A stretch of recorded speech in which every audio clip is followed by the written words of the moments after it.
On this Sunday night, Canada ends air evacuations. The new route for Canadians out of Khartoum. When I'm leaving, I feel like a traitor to my country. The scary reality for Sudanese kids still left there. The battle between two premiers, past and present. What to expect ahead of Alberta's election call. The press, the president, and the punchlines. They couldn't say no to a free meal. Key moments from the White House Correspondents' Dinner. Those diamonds there were bought through the spilling of blood of innocent people. And colonization and the coronation. Criticism over the Queen Consort's crown. Global National with Farah Nasser. Good evening, and thank you for joining us. It is now too dangerous to fly Canadians out of Sudan. Evacuation flights by the government have come to an end, but there is a backup plan for those waiting for rescue, as both sides of the conflict blame each other for breaking a ceasefire. Mackenzie Gray on the new Canadian evacuation route and the reality for the Sudanese who are still stuck there.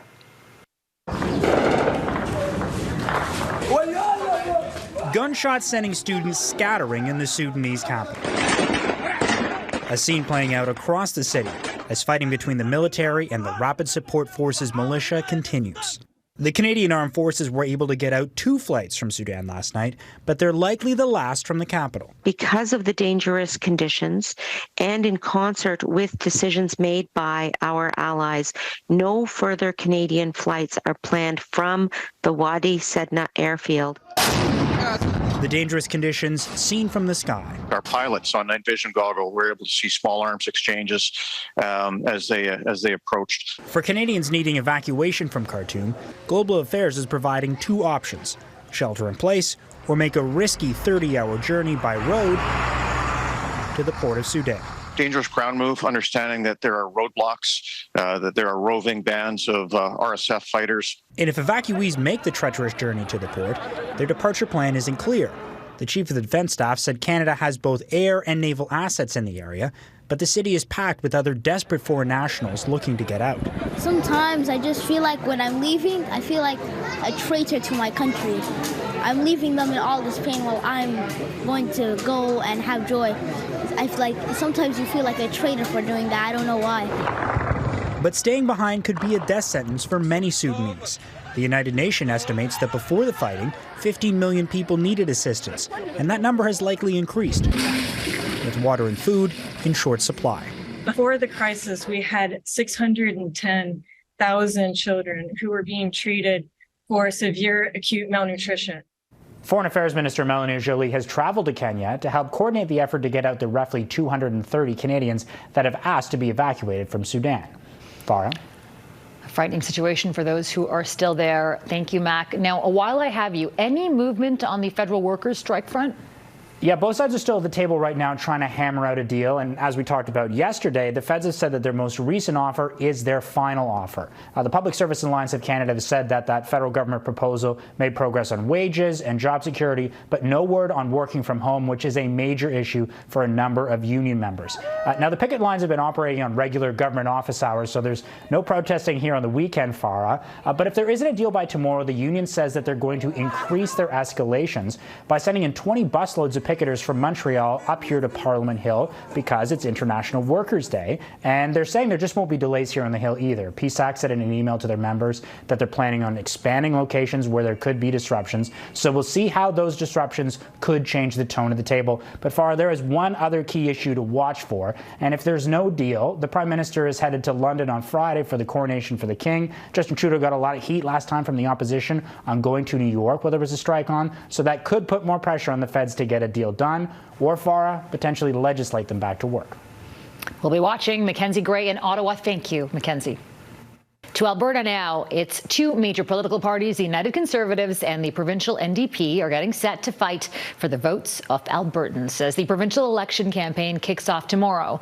But as controversy follows, UCP leader Danielle Smith, who's facing off against former Premier Rachel Notley, lots of questions remain on who will come out on top. Joining me now is Global News Alberta Legislative Bureau Chief Saif Kaiser with more on what to expect. Saif, what is going to be the biggest issue on the minds minds of Alberta voters over the next few weeks?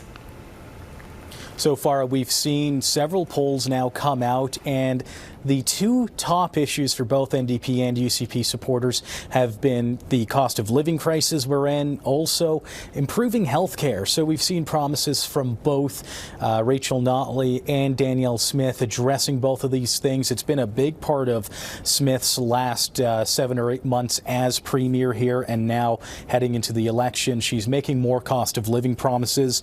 And the battleground, the city both these parties need to win here is Calgary.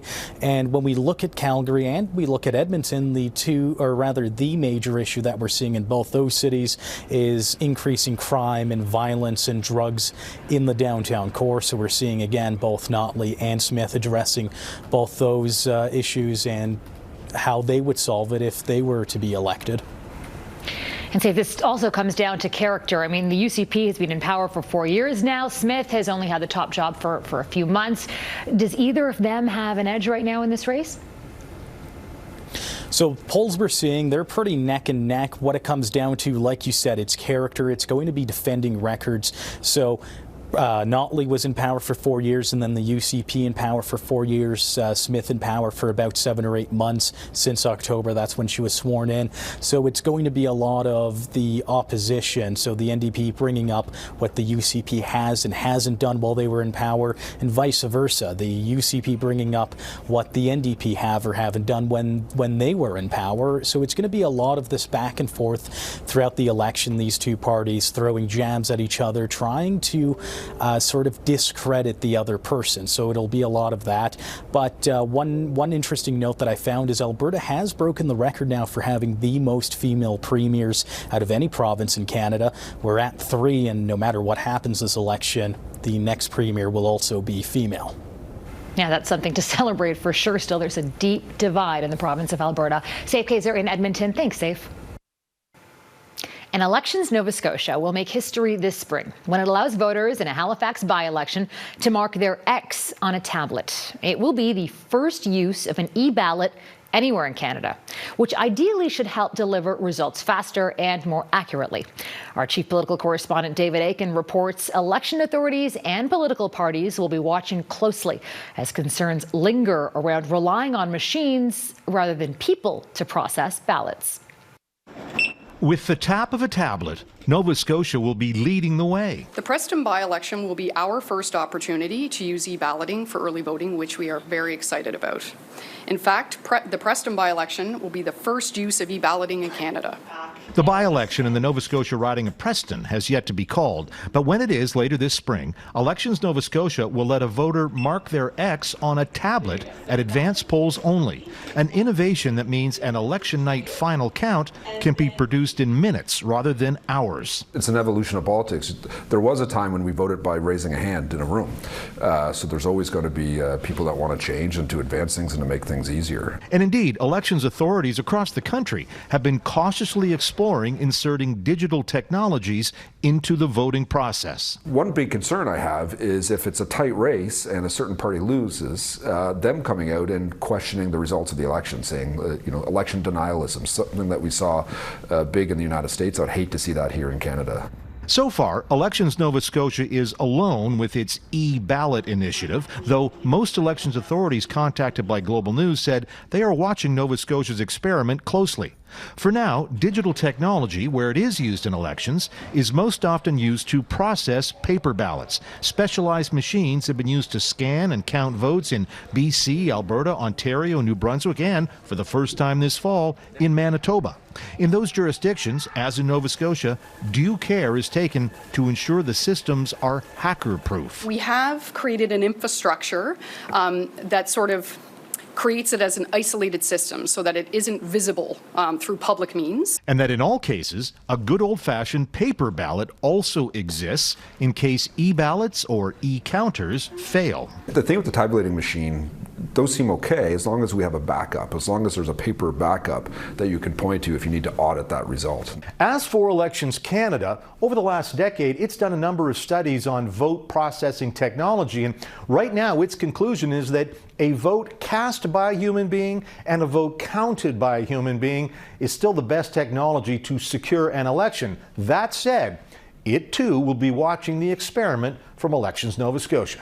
David Akin, Global News, Ottawa. The noise complaint turned murder investigation. Coming up, the hunt for a Texas man who opened fire on his neighbours.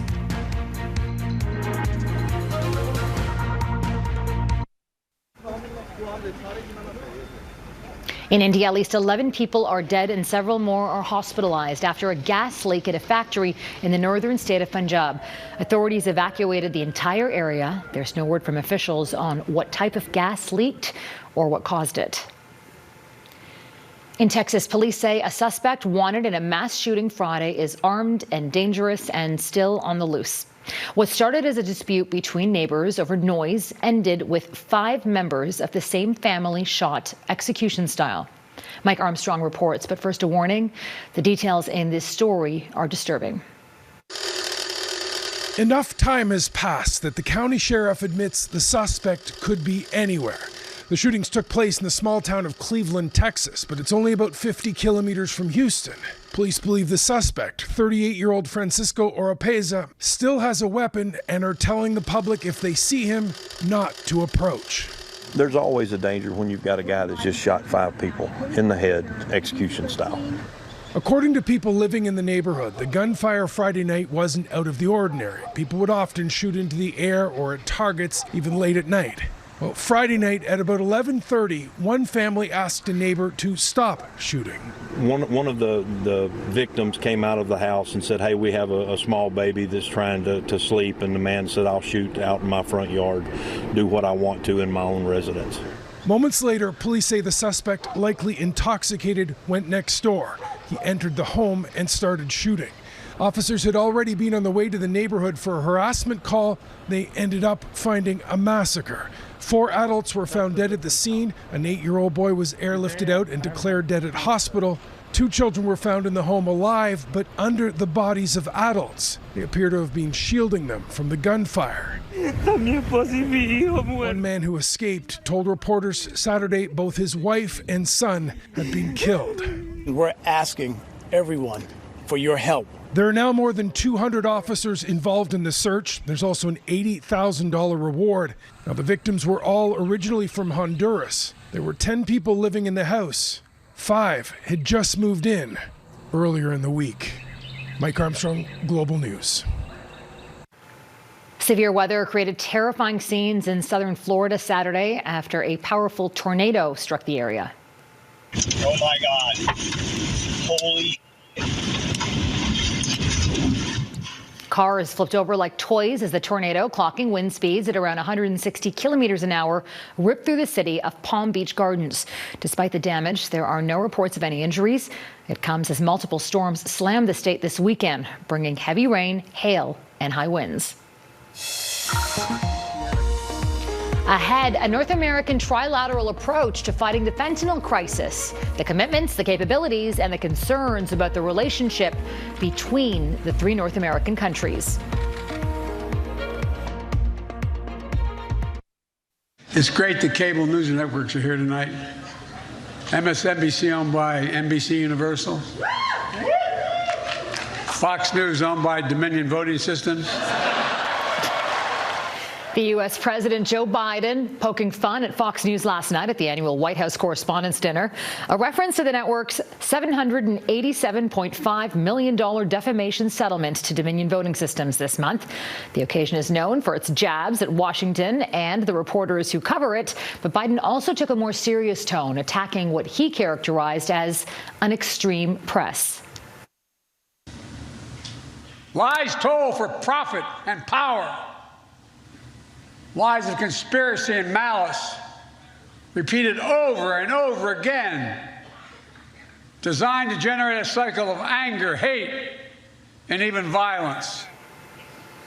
Biden told journalists at the glitzy bash that he is working to free their colleagues who are being held overseas. He also gave a shout out to Brittany Griner, who was there with her wife.